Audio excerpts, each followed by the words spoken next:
तकरार ड्रामे जी अचण वारनि किस्तनि में एक बेहतरीन हाणे दोस्तों ट्विस्टिंग थी चुकी आहे। छाजे करे हाणे मीर जी भेण जो इल्ज़ाम यानी मौत जो क़त्ल जो इल्ज़ाम मूसा ऐं दरिया ख़ान जे मथां लॻी चुको आहे। मीर हाणे सफ़ा छितो थी पवंदो, कसम ऐं अहद कंदो त मां जेको आहे इन मूसा खे कोन छॾींदुसि, मूसा फासी वेंदो दोस्तों इन चक्कर में।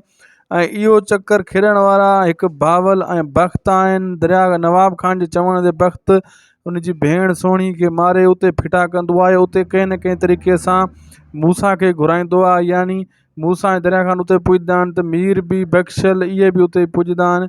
हू मौत उन खे घुटो ॾेई मारे वेंदो आहे। पोइ जेको आहे मथो मीर वारा पुॼंदा आहिनि त मूसा वारा उतां भॼण जी कोशिशि कंदा आहिनि ऐं मीर ईअं सम्झंदो आहे त ईअं मूसा क़त्लु कयो आहे मुंहिंजी भेण जो। मीर ईअं चवंदो हाणे जेके बख़्त नियापो मोकिलियो उहो सचो हुयो, इहो सॼो कमु मूसा पंहिंजी भेण जो बदिलो मूंखां वरितो आहे, मां हाणे मूसा खे कान छॾींदुसि।